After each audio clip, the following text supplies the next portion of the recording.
জায়গায় পরিপূর্ণ। আমি এই কথা বলতে চাই, আপনার পাথর ঘটায়, আচ্ছা ধরেন আমারে ভোট দিলেন, আপনারা সবাই খাটলেন, আমি ভোট পাইলাম, এমপি হইলাম, কিন্তু আমি লোক ভালো না, তাহলে কি লাভ হবে আপনাদের? আপনারা আমি ভালো লোক কিনা এইটা খুঁজবেন কোথায়, জানবেন কেমনে?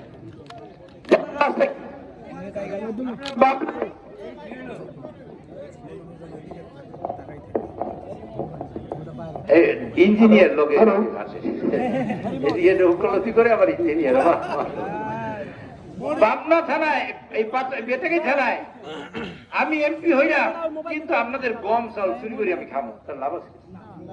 আপনাকে টাকা পয়সা নষ্ট করবো, লাভ আছে কিছু? লাভ নাই। আর আপনাদের পোলাপানে বা খাওয়াবো, কাজা খাওয়াবো, লাভ হবে আপনাদের? আমি ভালো মানুষ কিনা পাবনাতে যাবেন, আর বেঁধে যাবেন 10,000 মানুষের কাছে জিজ্ঞেস করুন, আওয়ামী লীগের একের বাইশা এক একটা থানায় 100 লোক বাদ দিয়া, 100 লোক বাদ দিয়া, তাহলে দেখবেন এর মধ্যে যদি আপনার একজন লোক কয় নুরুল ইসলাম মনি সাহেব ভালো মানুষ না, আপনাকে ভোট দিতে হবে না। একবার মেম্বার হওয়া খুব কষ্টকর। আমি 2 বার স্বতন্ত্র এমপি এবং 2 বার স্বতন্ত্র হওয়ার পরে আবার ধানের শীষে আরো করেছি। এবার এই বছরও মানুষের যা জোয়ার, আপনাদের দাওয়াত পাবনায় আর পাথরটায় ঘুরবেন, ঘুরে দেখবেন আল্লাহর রহমতে 80% ভোট ধানের শীষে।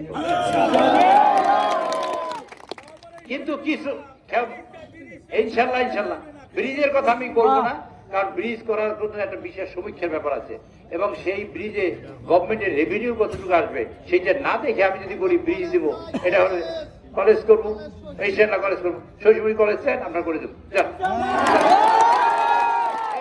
এইবার জোরে শিক্ষা দেবেন, জোরে শিক্ষা দেবেন।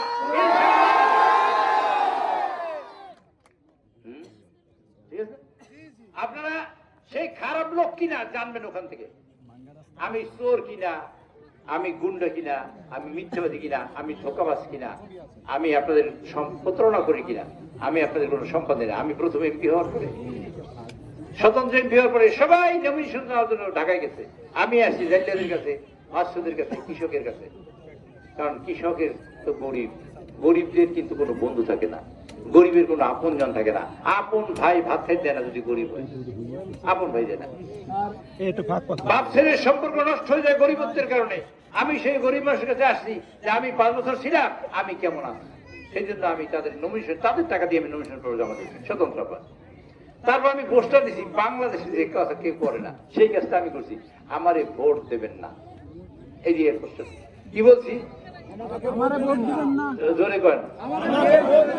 আচ্ছা, সবাই ভোট চায়, আমি ভোট চাই নাই। প্রথম এমপি হওয়ার পরে স্বতন্ত্র, দ্বিতীয়বার স্বতন্ত্র, বাংলাদেশে আমি একা তৈরি হয়েছি, আর কেউ নেই। তা আমারে ভোট দেবেন না এই কথা লিখছি, এই কথা কেউ লেখে পাগল ছিল?